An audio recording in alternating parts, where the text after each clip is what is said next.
Hi, folks. Good evening. Nice to see you. Thanks for coming out. My name's Gabriel Brom. I'm the director of the Center for Academic and Intellectual Freedom here at Northern Michigan University. And I'd like to welcome you to this event, which we're co-sponsoring with the Jewish Student Union. And, well, we're in interesting times. I guess that's supposed to be a curse, or maybe it's an apocryphal story that they used to curse people by saying, may you live in interesting times. Kill all Jews, Richard Bowers shouts, and murders 11 people in a synagogue. That's something relatively new and shocking to American Jews. America has been in many ways the best place for Jews ever to live in safety and to be a part fully of the society. But to those of us who've spent much time in the Middle East, it sounded all too familiar. I hope they gather all in one place in Israel so that we can kill them all. Hassan Nasrallah, the leader of the Hezbollah terrorist organization in Lebanon, has said. We will look for them behind every tree and every rock in order to murder them all. The Hamas charter, the charter of the terrorist government of Gaza, states openly. Louis Farrakhan recently said, I'm not an anti-Semite, I'm anti-termite, referring to Jews as termites and invoking the specter of extermination of the termites. Tamika Mallory, who stands proudly beside Farrakhan and works together with him, one of the organizers of the Women's March, refers to Israel's very existence as a human rights crime, and that's a quote from her. Her colleague Linda Sarsour, another organizer of the Women's March, says that Zionists can't be feminists. If you're a woman and you happen to be Jewish, and like most Jews, you're a Zionist, you don't belong in feminism. That's from Linda Sarsour, who is also known for her piquant remarks directed at Ayaan Hirsi Ali for her criticism of Islamism. Sarsour believes, as she put it, only she could put it this way, that Ayaan Hirsi Ali should have her vagina taken away. So these are some of the leaders on the left whose remarks sound eerily reminiscent of the madman Bowers coming out of something like the atmosphere of the so-called alt-right. Rashida Tlaib, very likely indeed to be a congressperson from Michigan's 13th district, announces her support for Razmia Odeh, a murderer of two young men in a bombing of a supermarket in Israel, an admitted terrorist, and Tlaib supports her openly and calls for the destruction of the Jewish state, at least after she won the primary. During the primary, she announced support for a two-state solution, but afterwards she reversed that. The Dyke March, so-called, I didn't name it, in Chicago last year expelled Jewish lesbians from the march for carrying rainbow flags with the Star of David. We're in a time of resurgent anti-Semitism in the United States, in Europe, and in the Middle East, it's never really gone out of fashion. So we'll hear more about that tonight when our speaker takes the stage to talk about the crux of the Arab-Israeli conflict, what's driving the conflict there and why it endures. Surely one of the reasons is the ongoing rejection by many of any Jewish claim to sovereignty within any borders. I'd like to thank a few people before I turn over the mic to Emma Fellows, the president of the Jewish Student Union, who'll introduce our speaker. So while I'm thinking of it, I'd like to thank Emma for her leadership of the JSU. She's doing a great job. Thanks to my research assistant at the Center for Academic and Intellectual Freedom, my Sancho Panza, Tim Eggerts, for all his work. I think he's out there somewhere. There he is. I would like to thank my colleague Alan McAvoy for his support of the center, J.D. Phillips, my colleague in math, and Jonathan Allen, my colleague in political science. I want to thank my Temple Beth Sholem community members who are here tonight.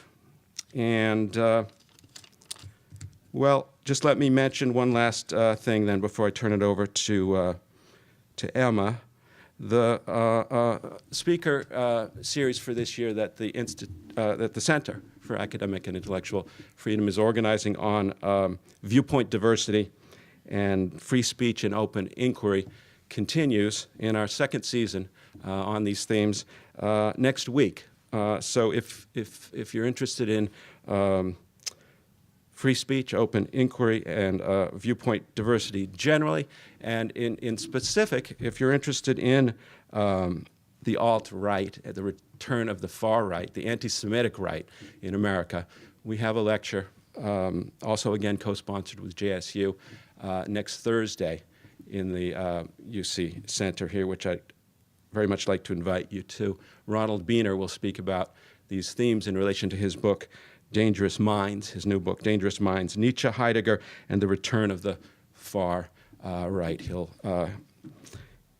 get into the philosophy behind people like Richard Spencer and the kind of comrades in spirit of people like Richard Bauer. So we'll continue investigating that next week. You're all invited. In March, Patrick Deneen will visit us from Notre Dame to speak on themes related to his book, Why Liberalism Failed, which, if you haven't read it, is a fascinating book on our contemporary moment. And in April, Greg Lukianoff, co-author with Jonathan Haidt of a fascinating book, which I recommend to all of you, on the crisis of education in our times, The Coddling of the American Mind, How Good Ideas, The Coddling of the American Mind, How Good Intentions and Bad Ideas are Setting Up a Generation for Failure. We could use some good ideas, and if you want to come and see Greg Lukianoff in April, I'm sure he'll have some good ideas about what we can do to reverse this trend of intensified political correctness that's got everybody walking on eggshells. That'll be his theme next semester. Before I forget, let me send around some email lists. If you want to get on our email mailing list, I can remind you about these upcoming events. Could I just send these around?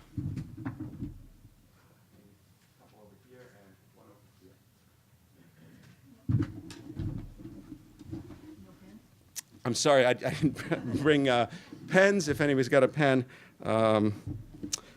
maybe you'll share with the audience. So, you tell me the time and the room for the meeting next Thursday? Yes, I think so. No, it's a good question. It's a welcome question. 7 p.m. in the University Center. This is the University Center. The exact room, if you put your email on there, I'll give you the exact room, but it's right here on the hall, 7 p.m. On Thursday. The way to get details, just be sure to sign up, and I will spam you all with details about that event next Thursday, 7 p.m. right here in the University Center. Folks, it's my pleasure to turn it over to Emma Fellows.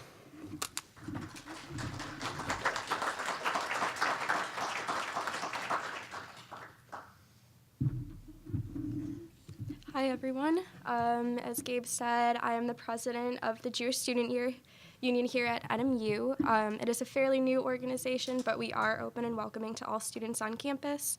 I'm very excited to present our speaker this evening. He is a Middle East historian, having received his PhD from King's College in London in Middle East and Mediterranean Studies. His writings focus mainly on the multifaceted Arab-Israeli conflict, Israeli and Zionist history, as well as American foreign policy in the Middle East. And so I'm very excited. It's a privilege to welcome Asaf Romirowsky this evening.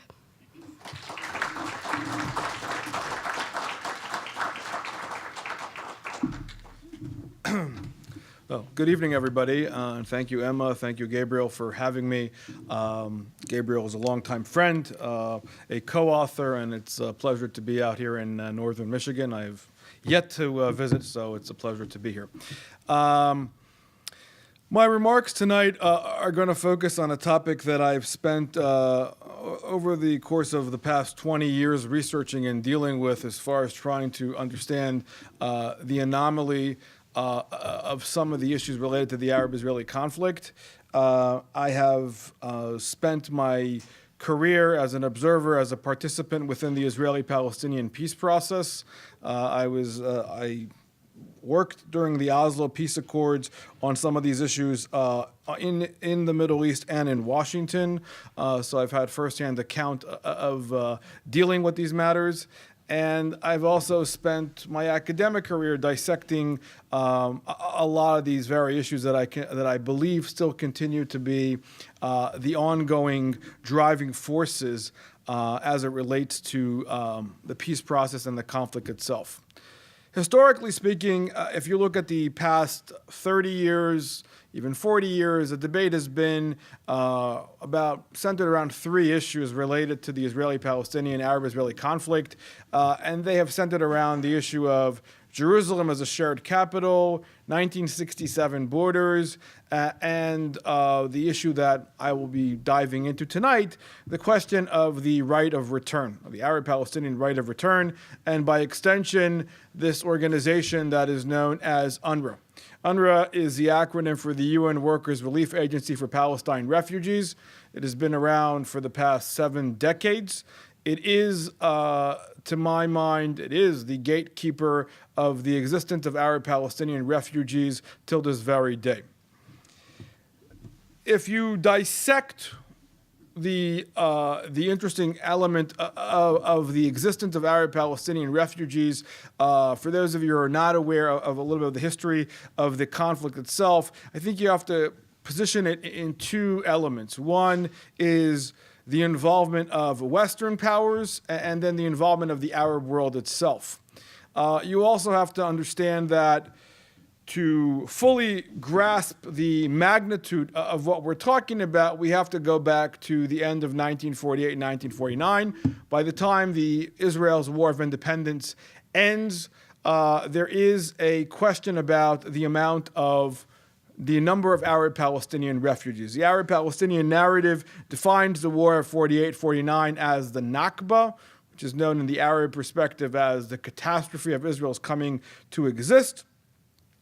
But you have an existence and coming about of refugees. These refugees come about, their origins and these individuals, as a result of the outcome of the war itself. And there's a great deal of history about the reasons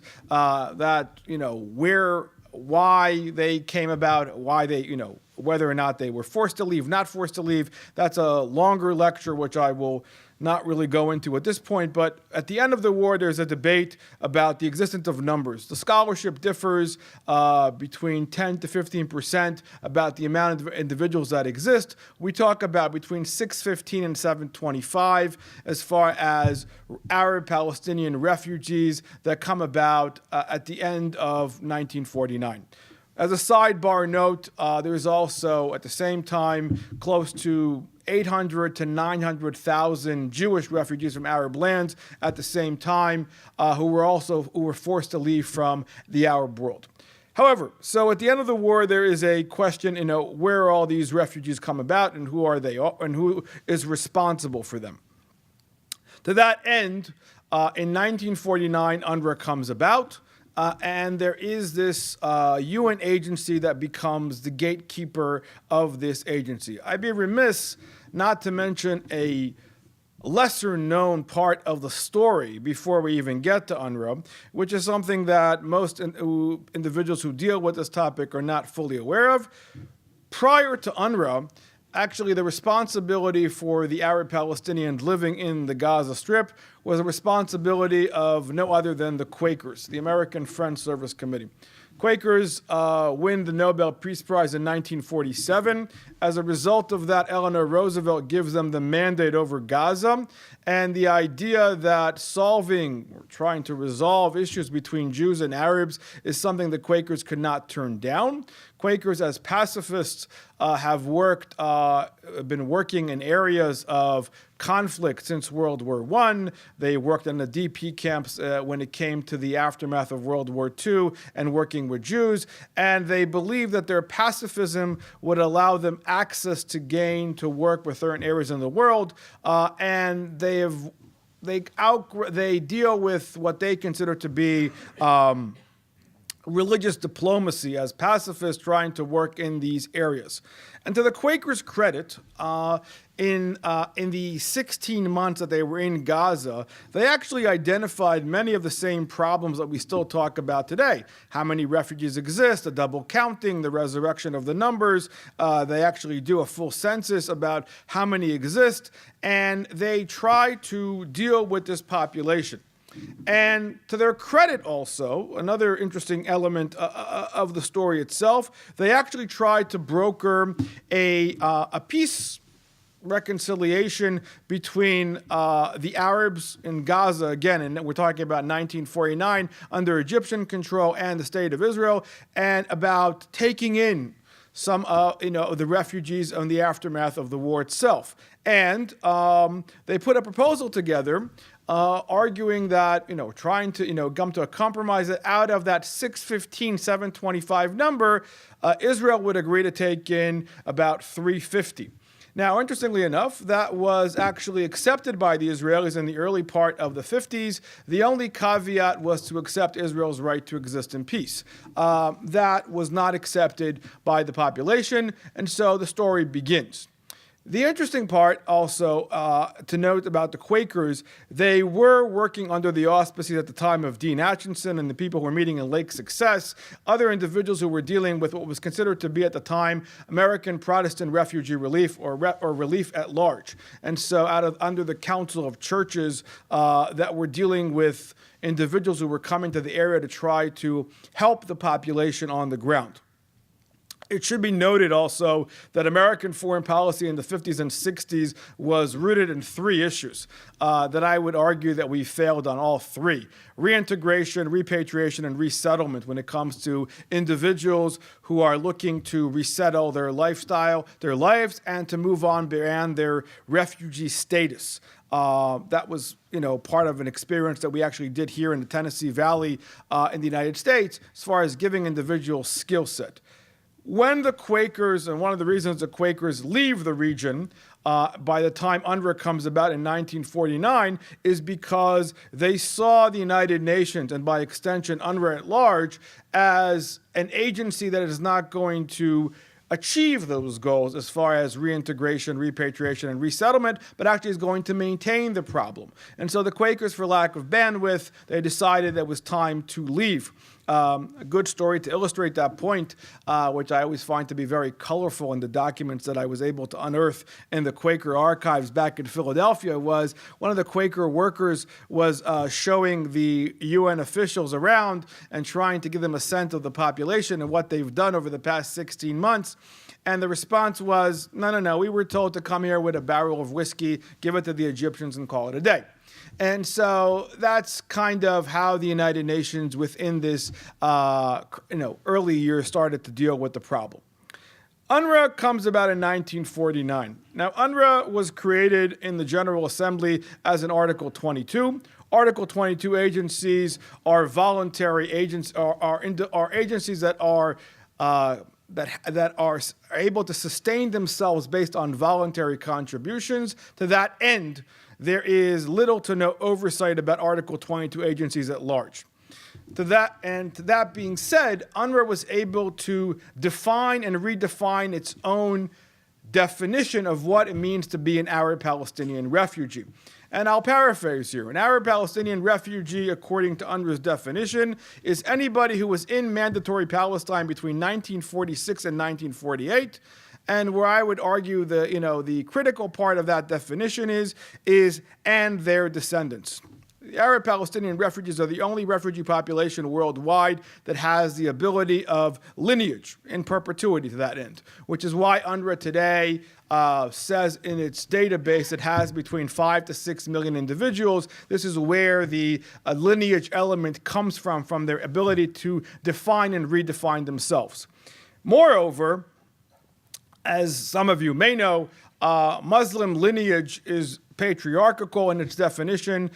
In the 1960s and in the late 60s, they were able to expand it to also be matriarchal. So the numbers, again, doubled once again as far as who are the Arab Palestinian refugees. So you have a growing population of Arab Palestinian refugees, and with the numbers continuing to grow. I will also note here at this point, also critical to understand, by the architecture that was created post-1948, 1949, is that with the exception of Jordan, no Arab country has ever offered the Arab Palestinian citizenship intentionally. There was a calculus to actually not make that happen, with the sole goal of reminding the world, and the Arab world for that matter, of the catastrophe of 1948 and 1949. So no Arab country has offered the Palestinian citizenship intentionally till this very day. It was interesting that the head of the UNRWA office in Amman, Jordan, was a prestigious British general by the name of Sir Alexander Galloway. And Galloway made a few observations about the Arab Palestinians back in the 50s that later on were able to get into a congressional testimony in 53 and 54. And I'll quote you the observation that Galloway made back in 1952. Quote, "It is perfectly clear that the Arab nations do not want to solve the Arab refugee problem. They want to keep it as an open sore, as an affront against the United Nations, as a weapon against Israel. Arab leaders don't give a damn whether the refugees live or die." This was an observation that was made by Galloway back in 1952. I would say that obviously Galloway was fired after he made the observation, but the observation was quite keen about the calculus and the politics involved in the existing of Arab Palestinian refugees already back in the 50s. The W in UNRWA, if you dissect the actual acronym itself, represents works, or the actual the intention was to give skill set, some kind in order to improve individuals' lives, in order to move on, to resettle, to move to a different lifestyle. That kindly over the years, again, the idea of resettlement, repatriation, reintegration, which is the goal of refugee organizations worldwide, was not achieved. Actually, the major function of UNRWA today has actually become education, which I will talk about a little bit more, but that is a primary function of UNRWA today when it comes to what it actually does. Now, with everything that I've said up until now, you also have to contrast this with what happens to refugees worldwide and other refugee populations. So a few months after UNRWA comes about, there's another refugee agency that materializes, known as the UNHCR, not the UN Human Rights Council, but rather the UN High Commissioner for Refugees, which is responsible for refugees worldwide. Their definition of a refugee is 1 generation. So you can only be a refugee for 1 generation, and then you have to resettle, you have to move on. I will also note, just to kind of put the historical context also into the framework, there have been since World War II millions of refugees. All have been resettled with the exception of the Arab Palestinians. I mean, again, this is also the kind of, the proportionality that exists. So If you were to take the definition of UNHCR and parachute that within the definition, within the population of UNRWA, based on the birth rate of the individuals, we're talking about 48, 49. In the calculation today, I would estimate we're talking about no more than 30,000 individuals. You could have a right of return and call it a day. That has never been the problem, actually. Historically speaking, when you look at the history of the Arab-Israeli conflict, Israel has not only offered the original 48, 49, but also has offered other numbers and to pay compensation for monies that were exchanges of monies that would be for some of these individuals, but to end the right of return. Again, this has never been accepted, but this always comes up again and again within the conversation regarding the peace process itself. So you have this growing number of Palestinians who are growing. You have a growth of the agency itself. Now, the other interesting part about UNRWA, which I think is also quite telling, is the infrastructure of UNRWA and how UNRWA actually governs itself, which is also key to the understanding and the anomaly of UNRWA itself. UNRWA was created back in the 50s, and again, 49, early 50s. And if you read the documents of what UNRWA's mandate was to remain a neutral party and actually to deal and not to be involved in politics, not to become an advocacy organization, were actually some of the words that were used in the definition. And to be fair to the creators of UNRWA, I will say that for the first 7 to 10 years, and maybe the first decade of UNRWA's existence, it actually tried to stay true to its mandate. However, UNRWA as a voluntary agency in the sense of the financials of UNRWA, as I mentioned before, the Article 22 element, was always seeking money. So the Arab world came to UNRWA, and they made a very simple proposition that made a lot of sense. You, UNRWA, will take care of the Arab Palestinian refugees. We will give you a lot of money, but we will not take responsibility for these refugees, which is how, again, how it played out within not accepting them as citizens, but allowing the responsibility of UNRWA to rest, or the individuals to rest under UNRWA's auspices. So in countries like Lebanon, Syria, Jordan, of course, the areas of the West Bank and Gaza, these countries were all governed by they were all operating within other local government. And so that was part of the infrastructure, in addition to, with the result of coming to these monies as a result of becoming an advocacy group for the Palestinian narrative.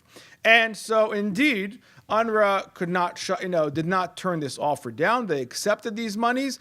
And I would say that by the late 50s, UNRWA has become a full-fledged advocacy group for the Palestinian narrative. In effect, to my mind and to the research that I've done over the years, it is a case study where the client has hijacked the service provider.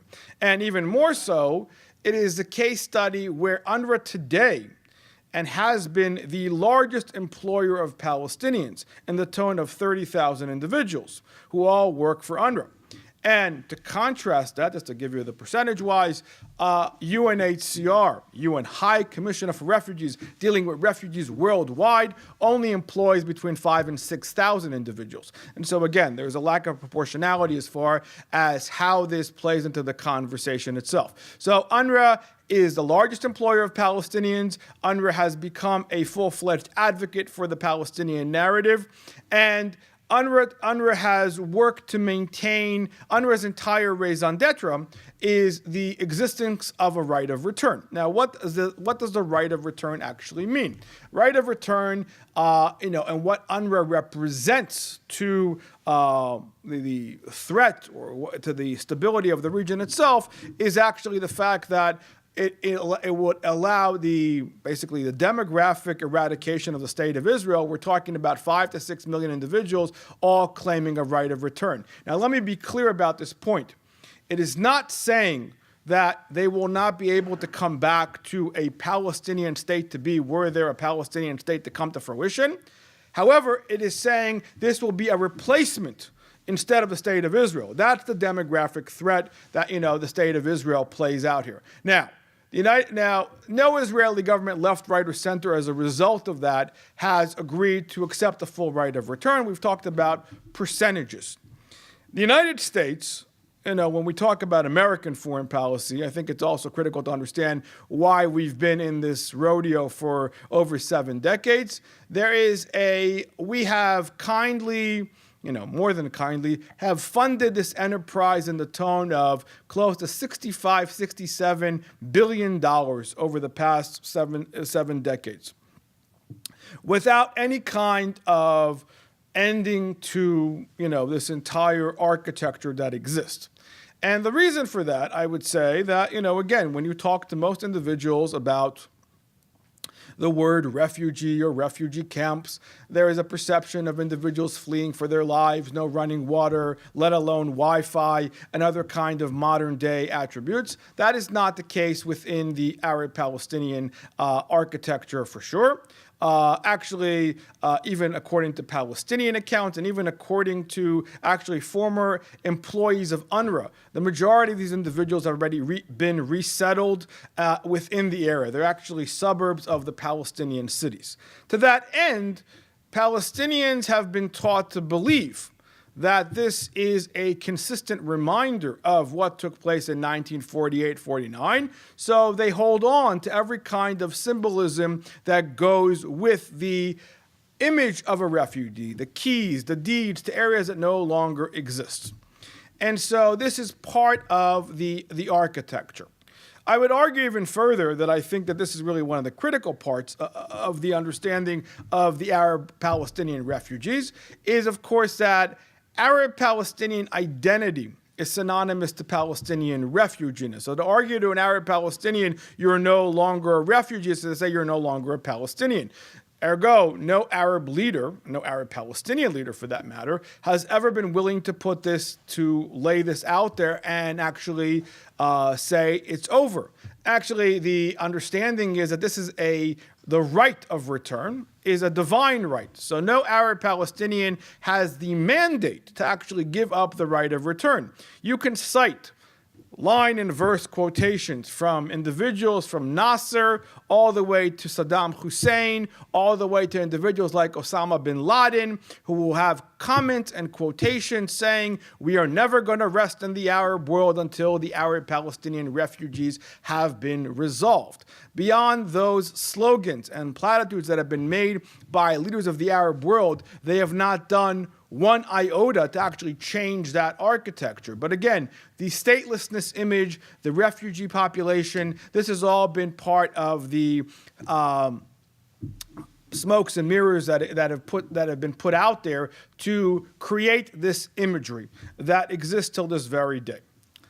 Now, if you take all the history that I've described to you and trying to understand how this plays into the conventional modern day understanding of the situation, I think that there are a few things that need to be taken away from this and understood, to how this plays into the modern day issue. As I said, the Arab-Israeli conflict, but in particular the conversations within the Israeli-Palestinian dynamic, have been rooted in 3 issues: Jerusalem, right of return, and 67 borders. The perception, when you look at the Middle East today, and the perception for individuals who are not fully engrossed in the ins and outs of the conflict, perceive this conflict as purely a territorial conflict. There was a great deal of focus about 1967 borders and about exchange of lands and what this will actually mean to create the Palestinian state to be. And so issues of the right of return, which I would argue is the number one issue, is always left to what is considered to be final status negotiations. Because we never get the final status negotiations, this is exactly where the stasis maintains as far as where we are regarding the existence of UNRWA at large. And so this is UNRWA, again, would argue we are in business. And if you ask UNRWA individuals, when will you leave? And they will say, when there is an end to the Israeli-Palestinian dynamic. While at the same time, they are the gatekeeper of the one single issue, to my mind, that maintains and fuels the Arab-Israeli conflict at large. So you You have the refugees and you have this ongoing diplomatic game. Beyond that, of course, no bureaucracy has any incentive to go out of business. And if you look at UNRWA's budgets, we're talking about billions and billions of dollars in pension funds and individuals who've thrived on the use of the existence of this entire architecture at large. And so while we never get to the resolving the Arab-Palestinian refugee issue, this has been an ongoing demand. Now, what has happened over the past few months, just to kind of bring it to the contemporary issue that you've seen in American foreign policy of late? So the United States to date represents one of the largest Western funders. I believe we're number 2 when it comes to contributions to UNRWA. And so, as I mentioned, we've given over the past 7 decades close to $67.5 billion. Annually, we give to UNRWA about $400 million a year. These are all taxpayer dollars that go to that are demanded by the U.S. Congress when there's allocations. And so when UNRWA goes to Congress, UNRWA has to say, and it has said for many, many years, we take care of the betterment of Palestinian refugees. Write us a check, and we do so. And without any kind of sense of what that money actually buys us. Believe me, I've been to the archives, I have looked and tried to get some kind of idea about where the money goes to. You can't actually get a sense of how many textbooks were bought, how many laptops were bought, and how many, so there's really, it's a one big black hole of money to kind of get a sense of the accountability and transparency. Beyond that, of course, the numbers continue to grow based on this so-called natural growth of or inflation of numbers of Palestinians. So based on that, more and more money is being demanded by the U.S. government. Now, there have been over the years questions about trying to get a audit.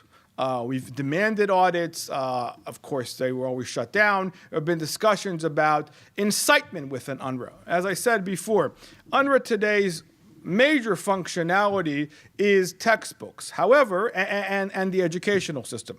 However, teachers that are employed by UNRWA can also be members of terrorist organizations, Hamas, Palestinian Islamic Jihad, the Al-Aqsa Martyr Brigades. When one applies for a job with UNRWA, it does not say on the application, were you ever a member of an FTO, a foreign terrorist organization? Actually, it's seen as diversity. And so there's a question of whether or not, the integrity of these individuals. Case in point, we've had issues where one of the former principals of the prep schools in Gaza was a chemist, but he was also a member of the Palestinian Islamic Jihad. And so he was also involved in a terrorist attack on the Egyptian side of the border. And so the overlapping has been problematic. Beyond that, UNRWA has lent itself and has given up a diplomatic immunity by allowing its schools to become factories and places where individual hides caches of rockets,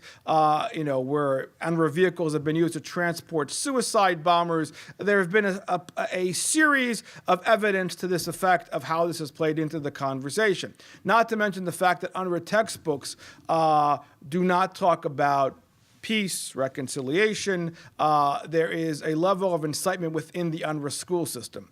I argue, and I think that this is correct, from my research, UNRWA today has essentially become a shadow government for the Palestinian Authority.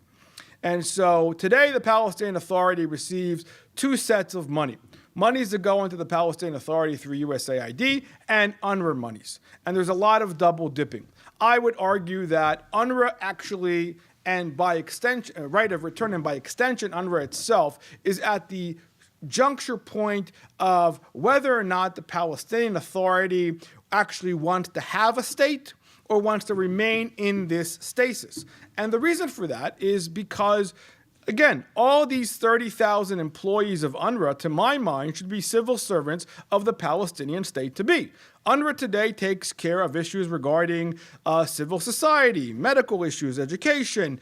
Those are services that should be provided by the Palestinian Authority, not by this aid agency that has leveraged its entire well-being on the existence or the perception of Palestinian refugees. And so what we currently have now, for the first time, is that we have, and this is, that the current U.S. government decided to freeze these monies to get some kind of accountability about where the monies are going. My problem and my beef with this issue is the fact that freezing the money is a first step. There is no policy attached to that I can currently glean from this.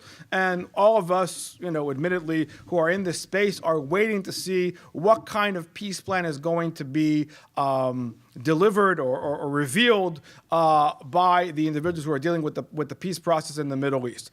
I think that there is no easy fixes to any of this. This is a very complex and a very multi-layered problem that I have spent over 20 years trying to peel the layers and trying to understand the anomaly of how these issues work. However, if we want to kind of see a change in the environment, this indeed has to be an issue that needs to be resolved. I think that what needs to happen, if you ask me, on these very issues has to be a question of weaning Palestinian society off of UNRWA. UNRWA currently has a monopoly over all these services. So to that end, we have to have there are parallel agencies to date currently within the United Nations, WHO, UNICEF, and others, where you could start to get some kind of accountability and transparency as to where these monies actually go, and to actually get a sense of what is happening. Now, from a congressional standpoint, when it comes to American law, since the 1960s, early 70s, there have been congressional legislations trying to dissect what UNRWA does and trying to get a better sense of the services it provides. And again, this has been an ongoing process. We have not been able to receive an actual clear picture on these matters. To my mind, and this is part of the last pieces of legislation that I've been involved in the background, the issue is about ending the right of return. If one ends the right of return, to my mind, one can move forward in this conversation, given what the demand is. Now, ending the right of return, to be clear about what the law, what the proposed language talks about, does not mean that individuals will stop receiving aid based on need. What it means is that people will not be receiving aid based on a fallacious status that automatically gives them the money. And that's been part of the conversation regarding how does one say we want the aid based on a refugee status and a real status, or an actual based on a needs assessment. And so that's also part of what we have tried to look at when it comes to Palestinian aid. Now, I will say, very interestingly enough, that since, if you look at the contemporary environment that we've looked at today, since the Arab Spring and since the environment in Syria, there has been a very interesting dynamic in the region itself as far as how other refugee populations, namely coming out of Syria, have looked at the Arab Palestinian refugees. And it's been very clear that, interestingly enough, when individuals were fleeing Syria as a result of the atrocities coming out of the Assad regime, they actually fled to UNRWA offices in Lebanon. And the interesting part about that, they were actually shut down by the UNRWA offices in Lebanon saying, we can't take care of you. And so there has been a great deal of frustration by Syrians who are truly fleeing for their lives and having and are really under siege versus UNRWA, which has become, and Palestinian refugees, which I would say represents the kind of the gold standard of refugee status versus, individuals who are being, who are not at the standard of UNRWA itself. So let me try to kind of bring this to a close, and then we can, hopefully have, questions, on this multi-layered conflict. The issue of UNRWA, really to sum it up, I think, is an issue that needs to be resolved. I mean, at the current rate of growth or so-called growth that we're looking at today, if we do not change the if we don't end the right of return and look at these numbers, it's not going to be 5 or 6 million individuals. 10, 15 years down the road, it's going to be 15, 20 million individuals, all demanding a full right of return. It's not sustainable, and it's not going to work, not from a population standpoint, not to mention American taxpayer dollars of how this, we're funding this enterprise in perpetuity. The other part of it, I think, as I started to say before, this is really the main obstacle, to my mind, to Palestinian statehood. If there is going to be an achievement of a two-state solution, this issue needs to be resolved yesterday. And so for a Palestinian society to move beyond, their current stasis, there has to be a change in order to actually move to a two-state solution. This is a main obstacle for what I would consider to be obstacles for democratization. This has to shift. The other issue really has to do with this Palestinian identity. And there has to be a move within, and I would say courage within Palestinian society as far as their own citizenship to move beyond that. We are in the United States. We all have our refugee stories. America is the melting pot. But, we've been able to move beyond that and actually go and to become citizens of the state to be. In Palestinian identity, that is not the case. Palestinians see themselves as refugees for life. If you look, the two largest populations of American Palestinians are Dearborn, Michigan, Jacksonville, Florida. All of these individuals consider themselves to be Palestinians first. Based on the definition of UNRWA, Arab Israelis, who are citizens of the state of Israel, also fall within that most expansive definition of a refugee. These numbers are based on these so-called data, and this real numbers, are the numbers that UNRWA continues to demand money for based on the right of return. Let me end with a quote that I think that is quite telling about this very issue that was posted back in 1949 in protest for the Quakers before UNRWA comes about. And the quote is quite telling, I think, already back then. One observer described, a large sign had been printed in English on which where the following numbers were indicated. 1, send us back home. 2, compensate us. 3, maintain us until we are refreshed. This is exactly, to my mind, the mandate of UNRWA till this very day. And there has been no movement to change this, and UNRWA has become this gatekeeper of the very problem that I would argue guarantors the conflict will never end if we don't change something now. And this is what needs to change if we want to see a change in moving along a two-state solution and moving about resolving Israeli-Palestinian issues.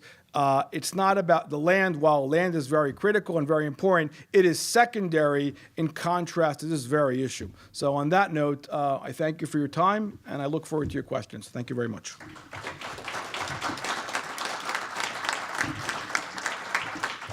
Thank you. Thanks. Asaf, we at the Center for Academic and Intellectual Freedom believe strongly in robust free speech, debate, conversation about controversial issues. So we haven't programmed this tonight as a workshop where an expert simply tells you what to think and what to do and the right words to say and the wrong words to avoid.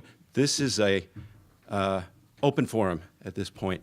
If you'd like to ask a question, we'd love to hear it. We have a mic, and if you'd like to line up at the mic, we're taping tonight. So if you wouldn't mind moving to the mic, and then your question will be recorded. And while you're getting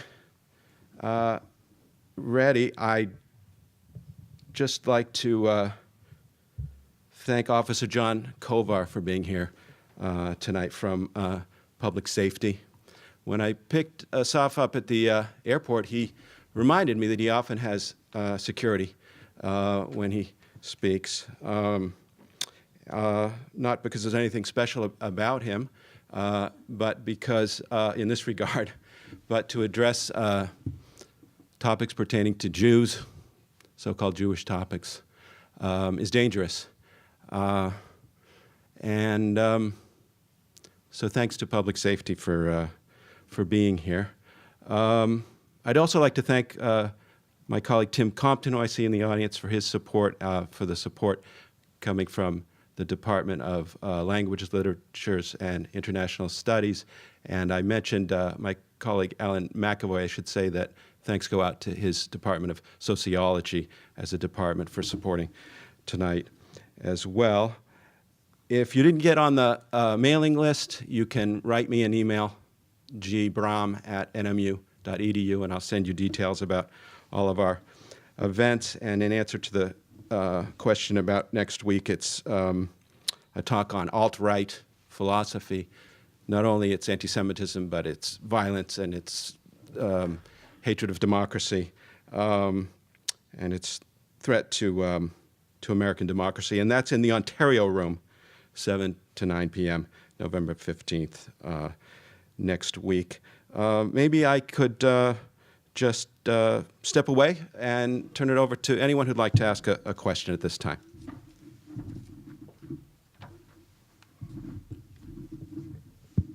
Good evening. I really appreciate the historic,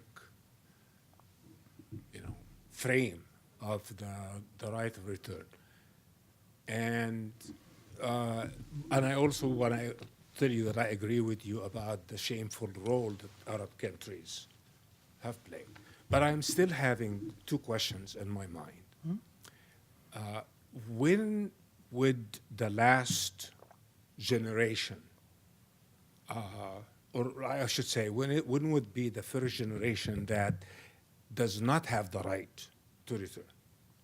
Because it's been 70 years. Yeah. So I think maybe there's like a couple of dozens people who are still, and we can, but I'm not done. That's the first part of it. The other part of it, let's say that someday everything is going to change and there will be an agreement about a reasonable definition of who has the right to return. Mm-hmm. About the rest of them, will they have to be, because, and I agree with you, that has to be solved first, and if that is solved and we do not really have a solution for a two-state, because we don't really know if it's going to be 1, 2, 0, okay. So that will happen at a time when basically there is no Palestinian state. Where would they go? Or would they live where they live now, and would that make them Israeli citizens? All good questions. So when we talk about the numbers as far as where we are today, we're talking about third and fourth generations in the sense of the perpetuity. And so I'm talking about, so based on the first generation, based on 48, 49, those individuals who were, again, were born in the area, that would be first generation.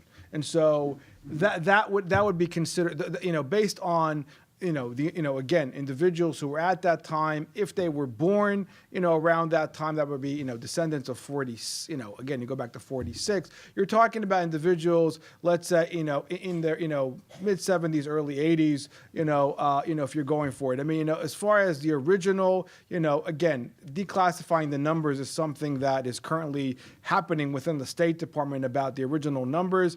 But as I said, we're talking about no more than 30,000 individuals that would, based on UNHCR.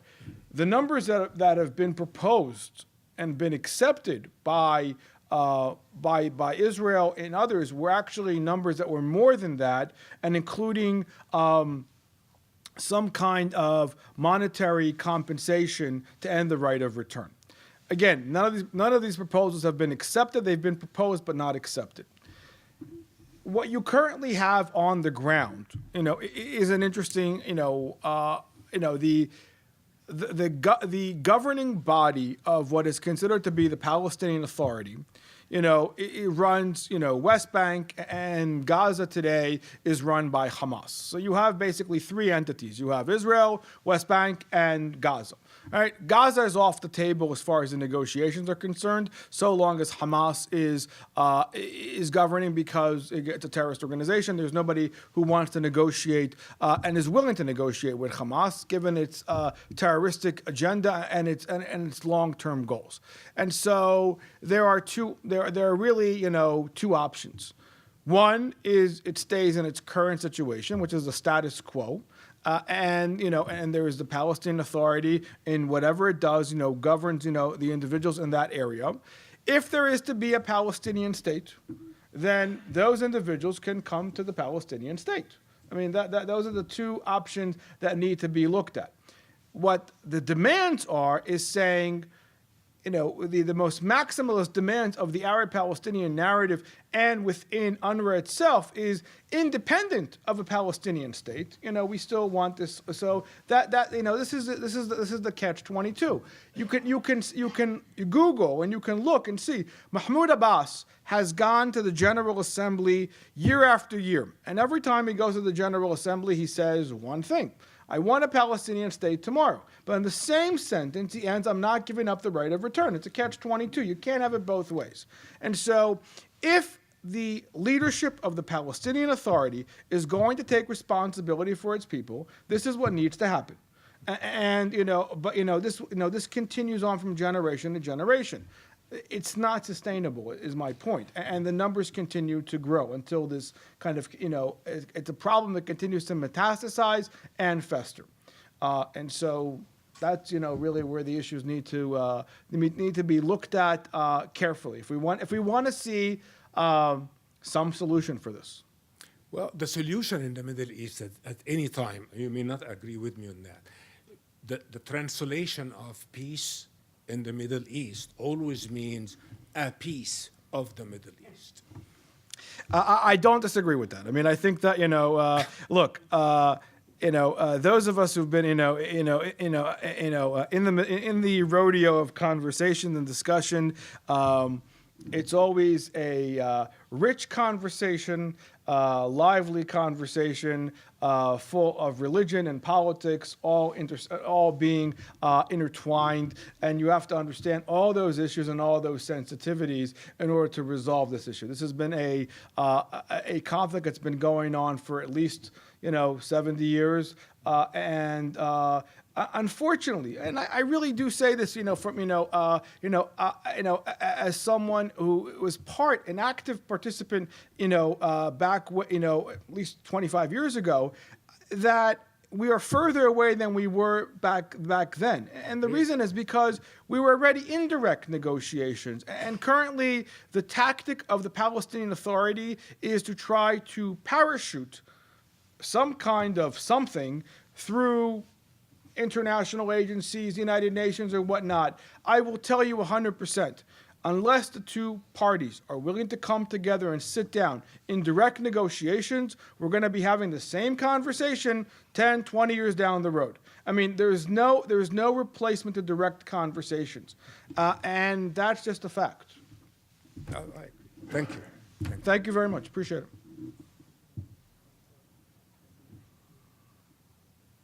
I think one of the issues that seems to be fairly apparent in the news today is that a lot of the actions of the Palestinians and what's happening over there, and you alluded to this yourself, is that they're sometimes being pawns by other larger powers, and including the United States in terms of our foreign policy.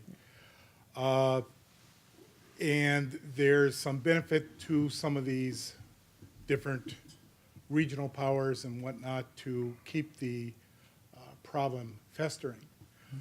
With that in mind, and a lot of times the Palestinians aren't controlling their own destiny, even if they would like to, we have Netanyahu going to Omar here just a couple days ago. Oman, yeah. And of course, they're tied fairly close to Iran. And that's an interesting sort of thing. So what kind of things do you think might be happening behind the scene that this may change the whole dynamic of what we have here if all of a sudden we find a new alignment in the Middle East?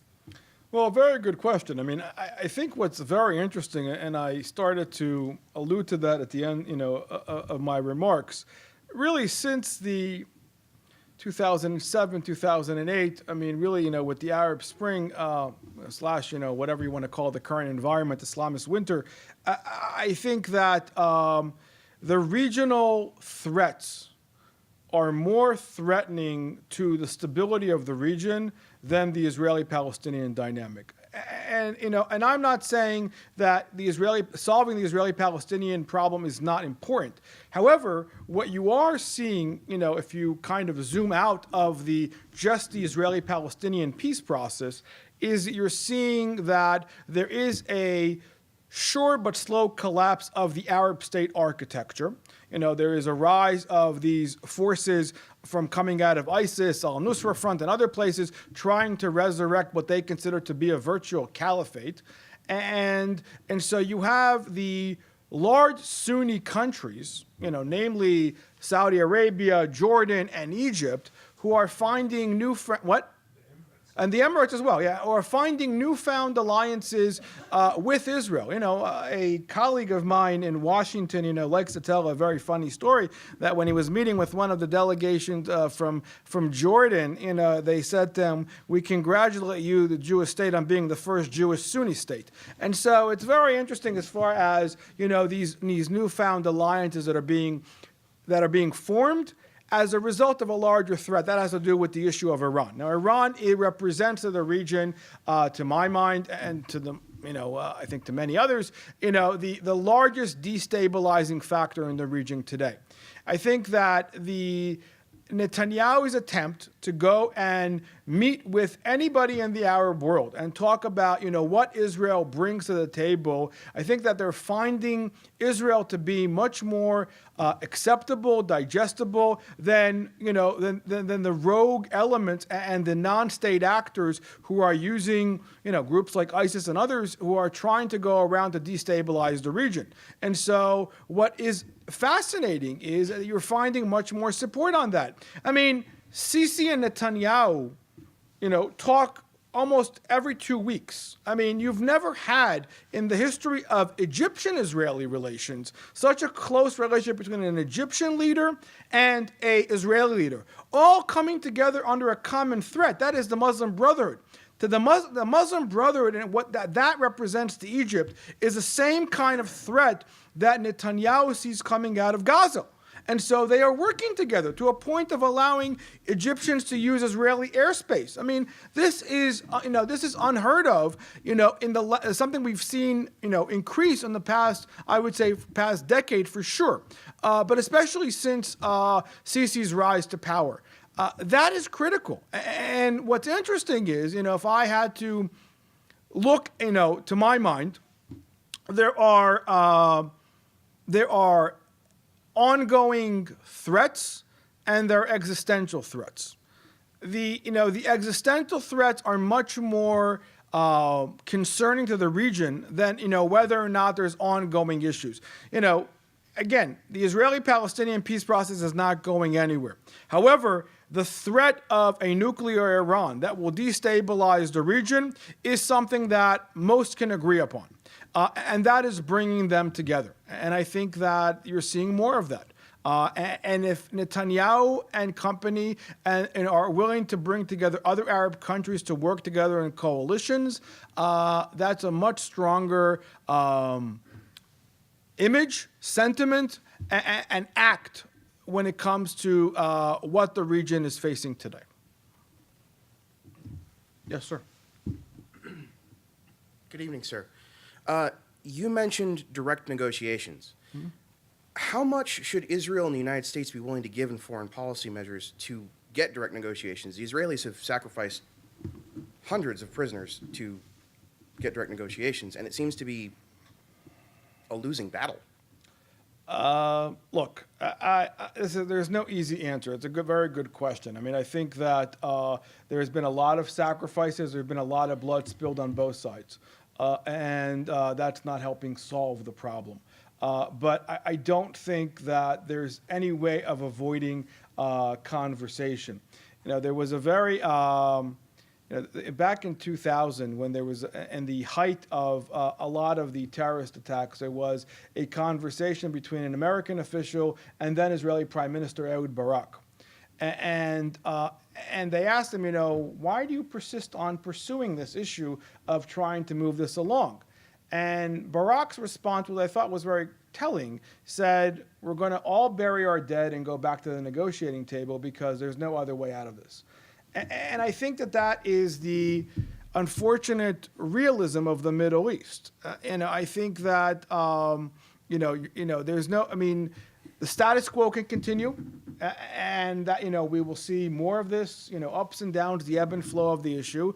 But if there's going to be a real solution, this has to be looked at, it has to be sitting around the table. I will tell you, the same individuals that are around the table 25, 30 years ago are still around, and, we're not moving anywhere forward. I will say that the unfortunate reality is, and this is, I think, a factor of, social media and other kind of radicalism that has kind of increased the volume of this, that the younger part of Palestinian society at times has given up on the idea of a two-state solution, whereas their fathers and grandfathers were advocating for that. Simply because, they see a one-state solution. They see, this is, and that's not helping. They're much more radical, because they're using social media to kind of project these ideas and whatnot. And I think that, again, we're getting further away. And so, this will continue with the ebb and flow. But you have to sit down and have a conversation. There's no way to avoid that. And there has to be, some Western powers involved, putting up, these monies. These monies could go to build infrastructure, democracy, institutions. I know Salam Fayyad, who was a former prime minister. I met with Fayyad when he was prime minister. Fayyad was probably the closest Palestinian leader that got to trying to create an infrastructure. However, Fayyad was appointed, not elected. Fayyad did not have enough blood on his hands to be, show the, blood for the struggle, and so Fayyad was pushed out. And so now, I would argue that Fayyad is probably the cleanest Palestinian Washington ever had. And he only had, 3-4 seats. He didn't have enough street credibility to move this along. So you can see the priorities of how, what is respected and what is not, unfortunately. Thank you, sir. Thank you.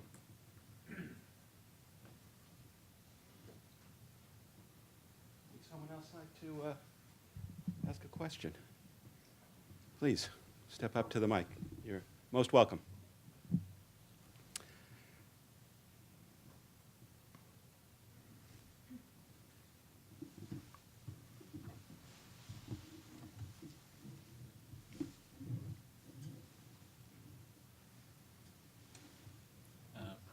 Thank you for tremendous education tonight, by the way. What portion of UNRWA funding comes from the United States?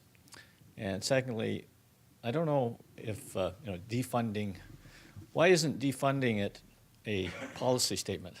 When I defunded my child, when they got old enough, they changed their policies. Right. Well, I wish it were that simple. We represent 1/3 of UNRWA's annual budget. And so to your first question, defunding is an option, but again, I think that we're talking about 70 years of an infrastructure. I think that there has to be an alternative. And there has to be by defunding UNRWA, which is what's happening now, the money is frozen. So UNRWA is making up the deficit by going to the European countries, the Arab world, and other places to try to make up the deficit. But they're allocating monies based on next year's budget, the Europeans. So when it comes next year, they're not going to have any money because they doubled their allocation this year. And so this is part of it. But I think that, if there has to be a long-term, again, when you defunded your child went on to, presumably get a job, work, education, move on, and make a life for himself. That's not what's currently happening now. I mean, within the UNRWA situation, the monies are coming in based on this fallacious status. And so I'm saying that if there is going to be a functional, state to be, they have to move beyond that, this environment. And so, what happened was, I'll give you the best example. About 11 years ago, the first Western country to defund from UNRWA was Canada. And it was very interesting. The reason Canada defunded from UNRWA was because there was a report that came out of the EU that argued that and showed the incitement in Arab-Palestinian textbooks. And Canadians said, we're not going to fund this incitement to hate. And so we're going to, so under the Harper government, they decided to defund. And then they re-upped when, Harper lost his seat. And so I wrote an article in the National Post, in the main paper in Canada, and I said, what has changed over the past 8-9 years? Did UNRWA change its tune? And the answer was no. I mean, the politics were still the same.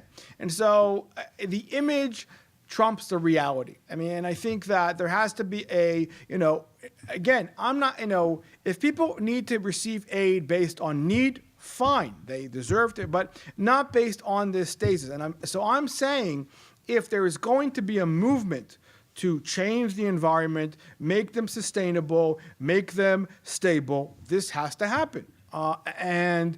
So that's what I was saying at the end. If there's not going to be a actual policy attached to the freezing of the money, you're not changing the problem. I mean, you're not changing the definition. You're not changing the growth. I mean, this is all going to continue until we actually move this infrastructure. And I'm saying that the rate that we're going now, we've been this for 70 years, it's going to continue only going to grow. And so that has to, if you want to see some long-term change, this needs to happen.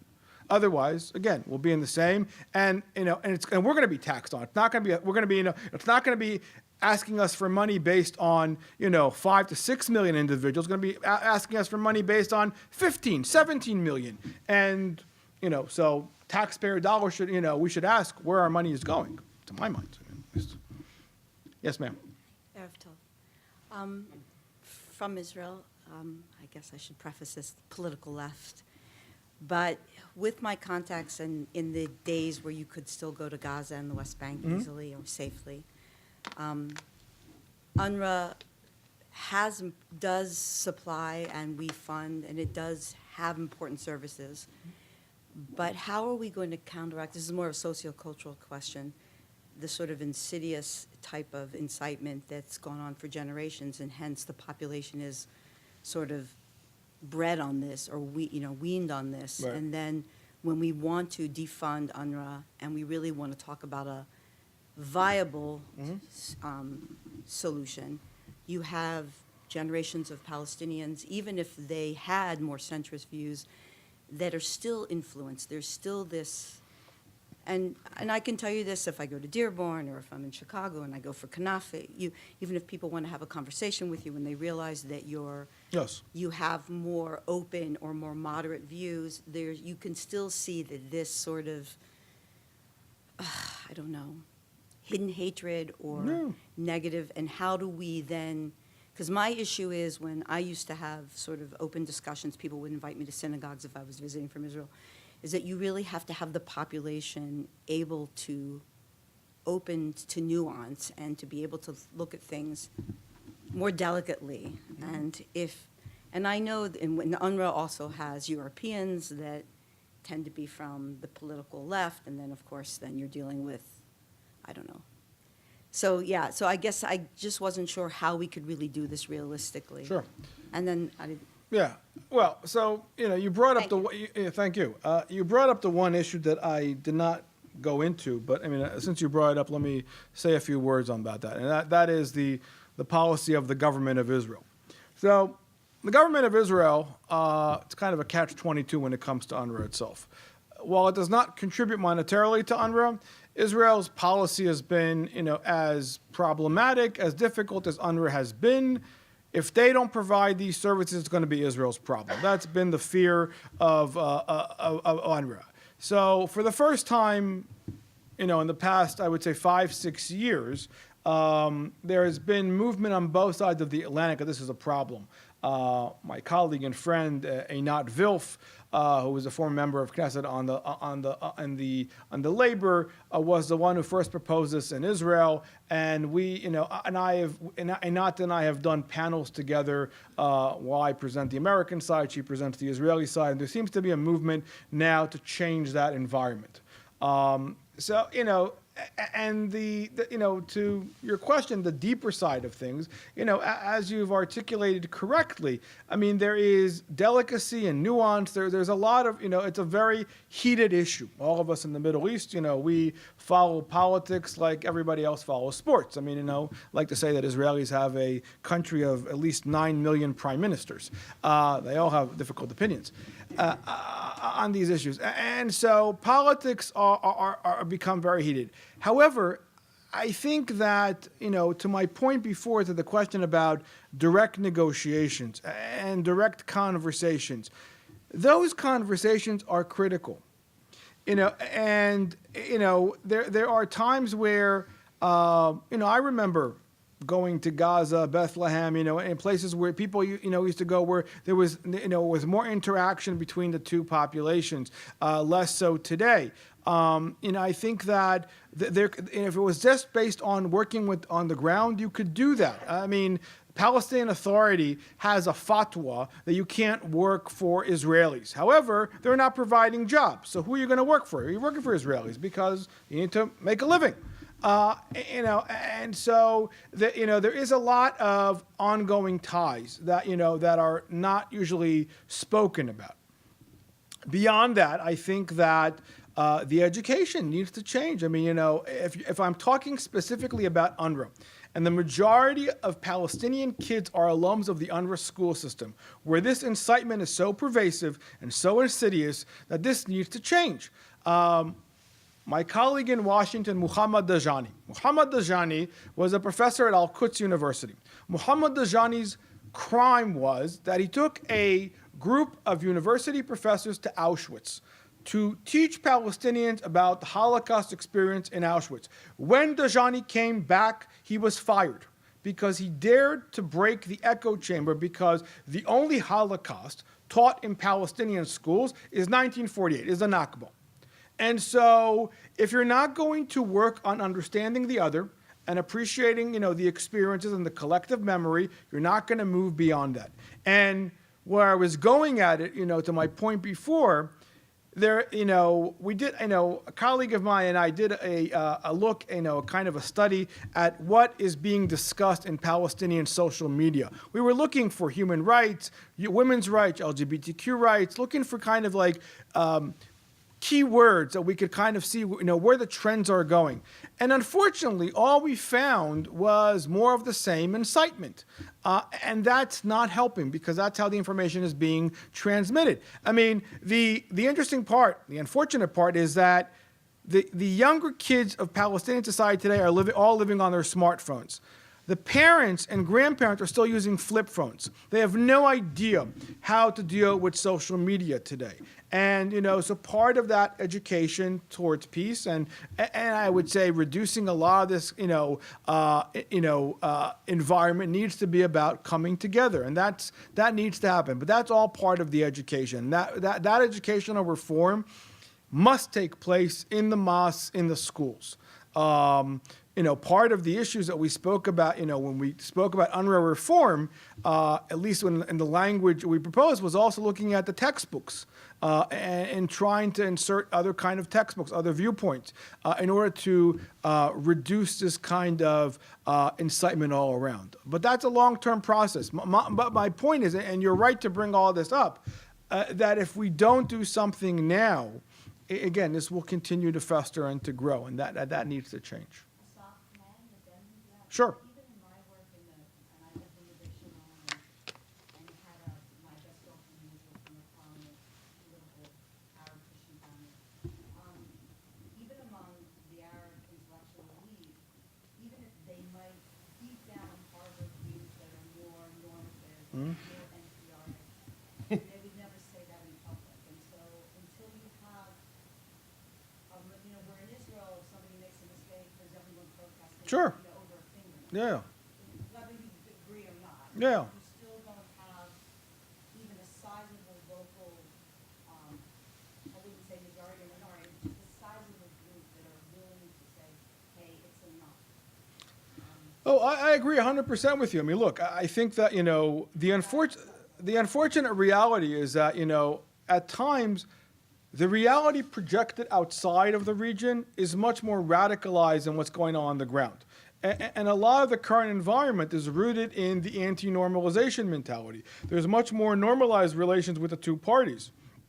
And so I think that, but, I've been privy to many of the conversations you're alluding to where people are willing to say things behind closed doors, but not openly. And that's a function, within, incitement, corruption, politicking, death threats. I mean, these are real things that individuals have been facing. And it's hard. I mean, nobody should have any illusions about the fact that peace is not an easy concept, and this is not Switzerland. And making it happen in the Middle East is not an easy thing. But to my mind, at least on the specific issue of UNRWA, if we don't deal with this one issue, this will continue to grow. I mean, this is, to my mind, the single most critical issue that ensures, the continuation of the conflict. And if you want to start somewhere, this is a good place to start. But thank you. Are there any more questions? Would anyone else like to ask a question? Perhaps one more?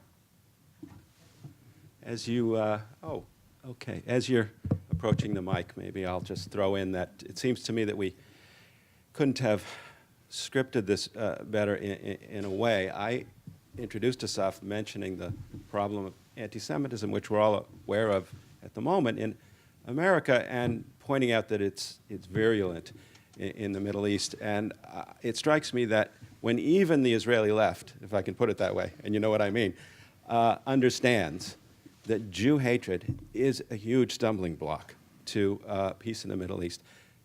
We're in interesting times, and this is an interesting fact of life here and Europe and in Israel. So, You get the last question, I see. I've been trying to put it off, actually. I've learned a tremendous amount, and I'm trying to figure out if there is now an existing Palestine, and if people that live there, are they refugees? And I wondered also, I hate to mention it, but what about Jewish settlements on the West Bank?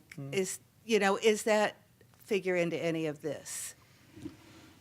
So the current configuration, is the Palestinian Authority, and the map is based on the map that was drawn back in Oslo, and with the idea of the end goal of creating a contiguous Palestinian state, and from West Bank to Gaza.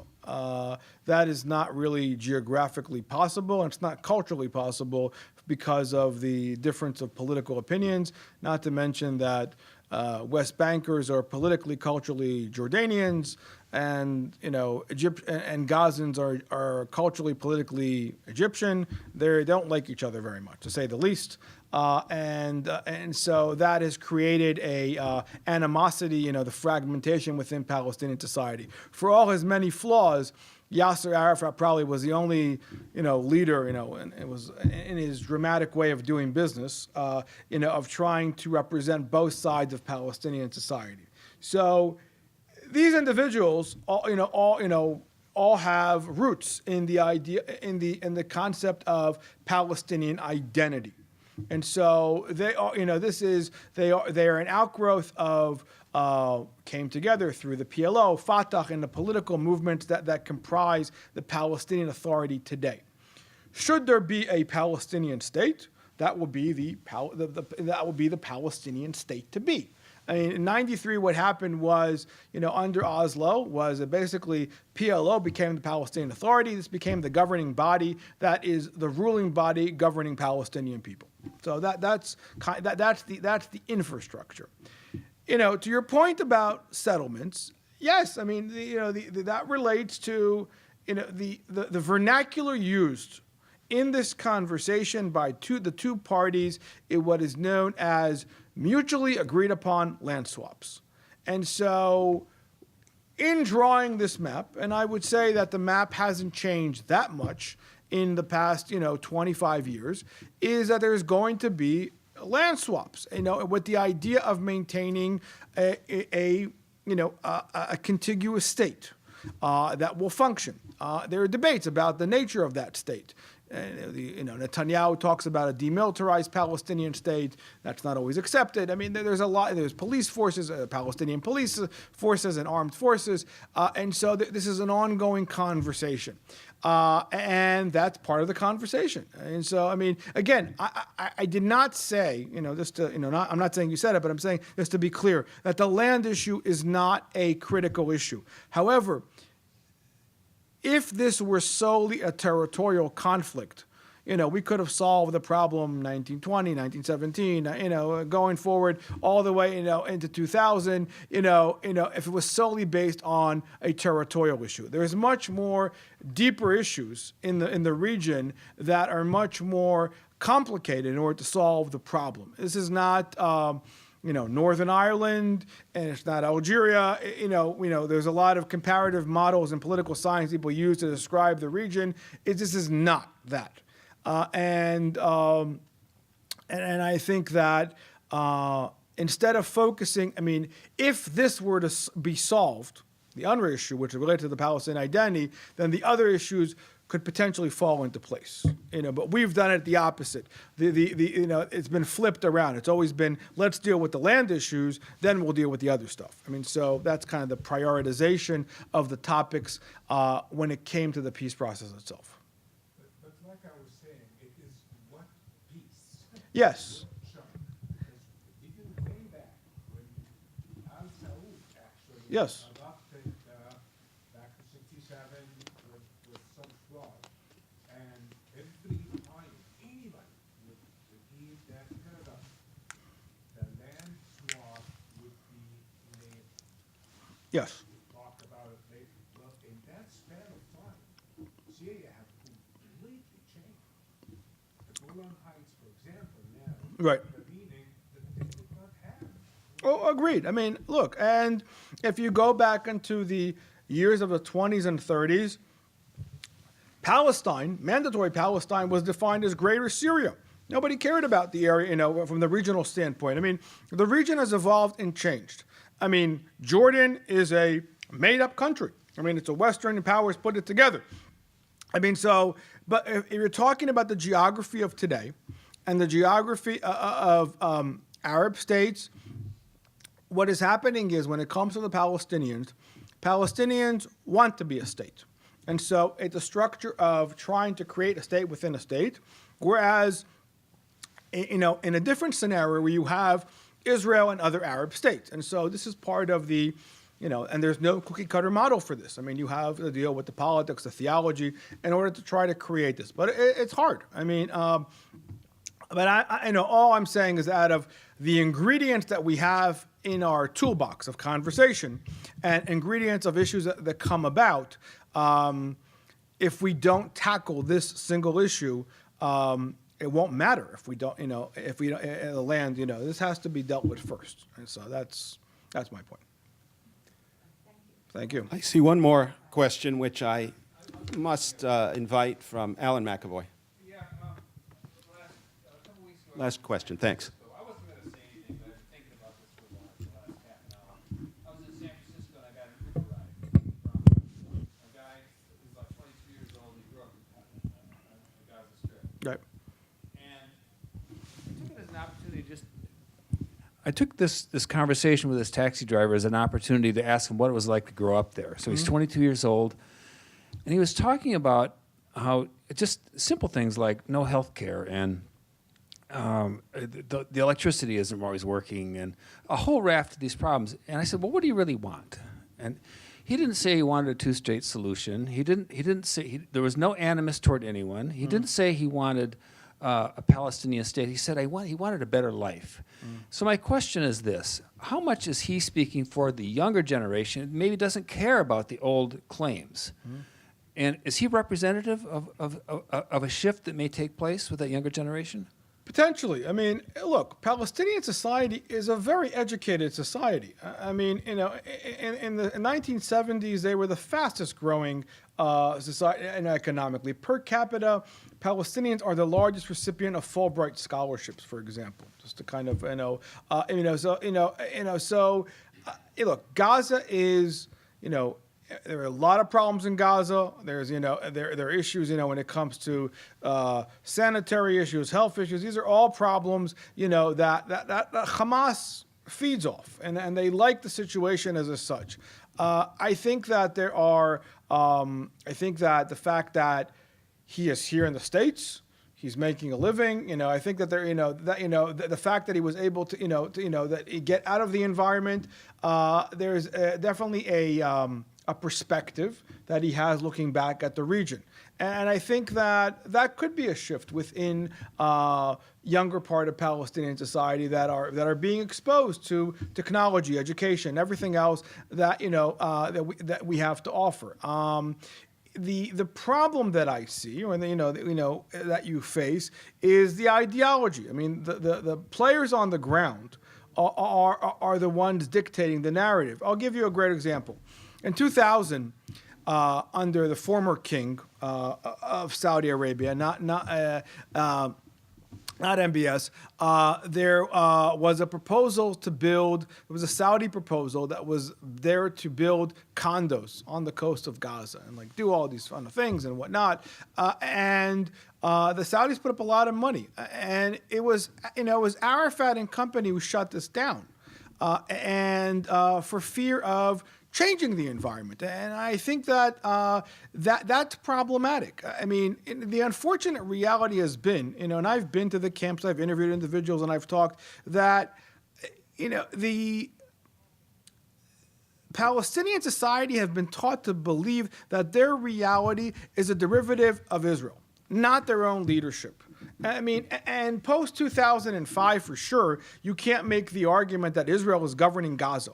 I mean, and so, this needs to change. I mean, and I think that there are opportunities for change. I mean, and that could happen, if we start talking about the Palestinian society moving beyond refugee status, moving on to educational, changing, those are elements and keys of what I would consider to be, kind of elements of democratization and openness that could change the environment. I mean, and one could hope that those kind of attitudes would be more expressed. I mean, it would be interesting to find out, if you were having that same conversation in the region, would he be as open with you, instead of driving in San Francisco? I mean, so that's also, where he feels a sense of openness to talk about that. So, again, this is part of, what the lady was talking before about, the sense of you can have these open conversation in closed doors, but you're not really opening, about, within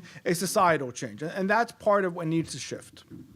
And that's a great place to leave it. We're all about open conversation in public. Civil dialogue isn't a panacea, but it is a precondition and a necessary condition for those of us who believe in solving conflicts nonviolently in the Middle East and in the Midwest. And I'd like to thank our speaker, Asaf Romirowsky, for his expertise. I'm sure you join me in thanking Asaf. Thank you very much. Asaf's a dear friend. It's a great pleasure to have you here. I'd like to thank everyone who asked a question. The questions were great. We had almost as much discussion tonight as we had lecture, and that's the way we like it. Please come to our event next Thursday at 7 p.m. in the Ontario Room to continue the dialogue. Thank you all so very much for being here. Thank you.